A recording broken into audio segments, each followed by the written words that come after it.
Hey guys, I got something to say about 22s. You can take it to the bank or leave it. I really don't care one way or the other. It's just a thought. And, you know, everybody has different thoughts and feelings naturally. That's what makes the world turn. But my thought about the whole thing, using one of... Oh, this is not autofocus, so this isn't going to help. But using one of these little 22 little buggers, and again, I haven't got this on autofocus, so I'm sorry.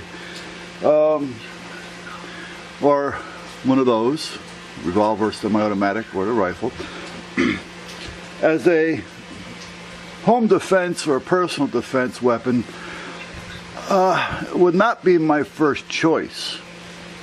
Now, with that being said, that a 22 is better than nothing. If you're good with a 22, it's better than carrying a weapon that you're no good with. I'd rather hit you with a 22 than not hit you with a 45. However, the 22, you really can't expect it to do much in the beginning.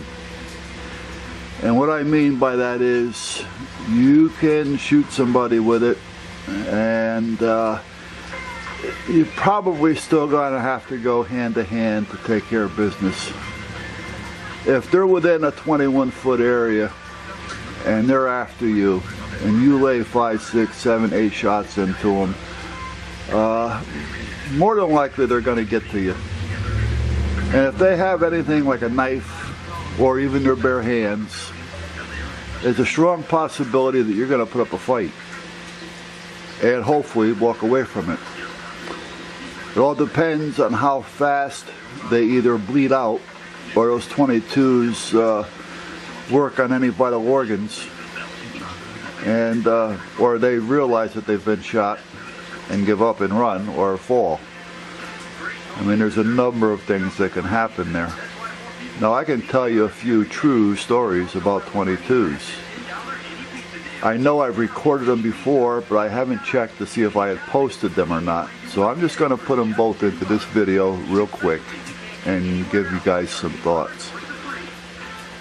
A very good friend of mine, which is named John. Now, we call him Big John, and we call him Big John for a reason. He's about 6'4", weighs in at about 300 pounds.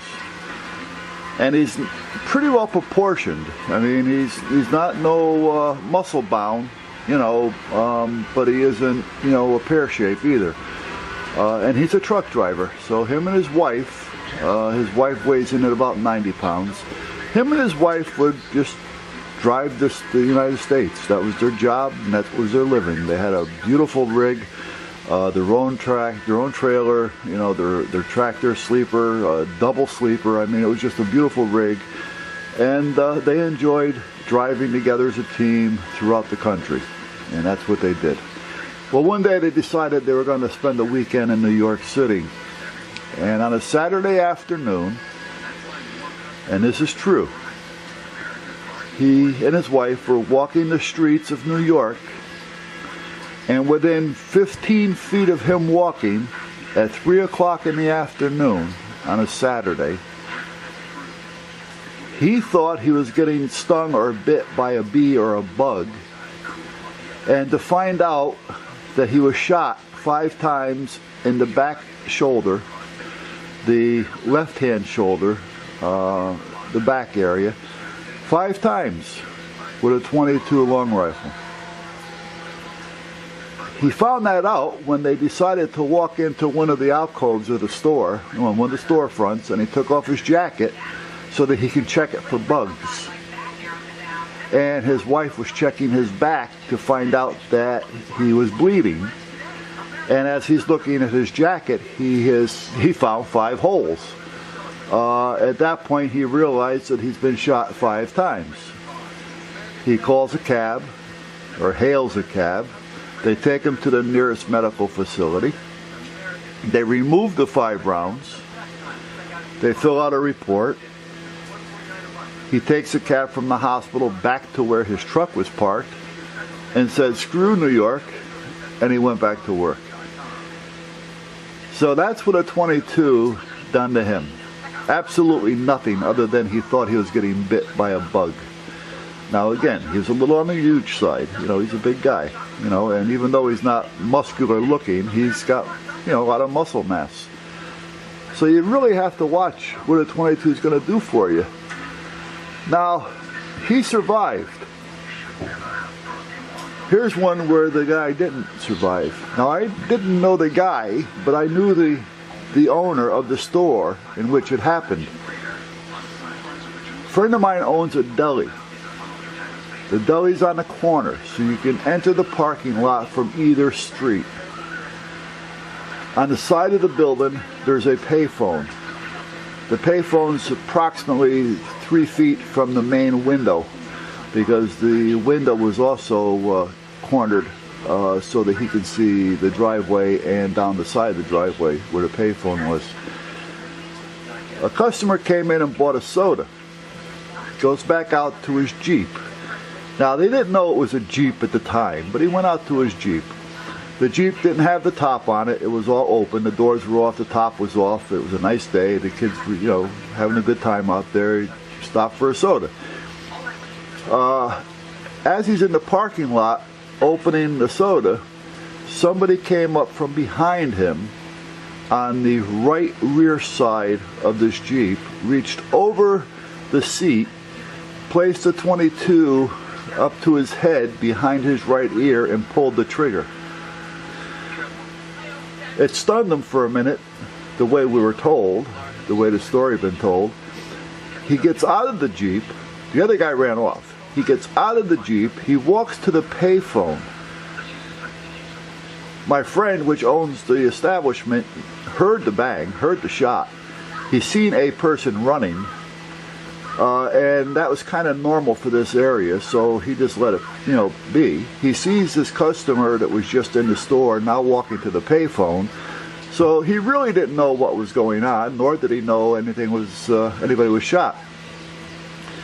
The customer that was shot in the back of the head walks to the payphone, calls his girlfriend, tells his girlfriend he's been shot, to meet him at Yale New Haven Hospital, which is approximately 5 or 6 blocks from where he was.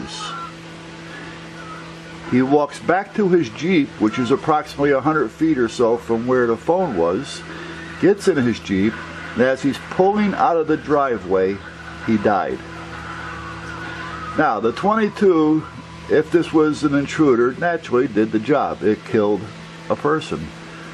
However, this person had enough time and sense to get out of his Jeep, walk to a payphone, dial the phone, talk to his girlfriend, tell her to meet him at the hospital, and walk back to the Jeep before he died. How much damage could he have done to you if he was an intruder in your home and he had a knife or any kind of a weapon other than a gun? Or even in this case, if he was a big guy and just bare hands. So a 22 is good. It's better than nothing.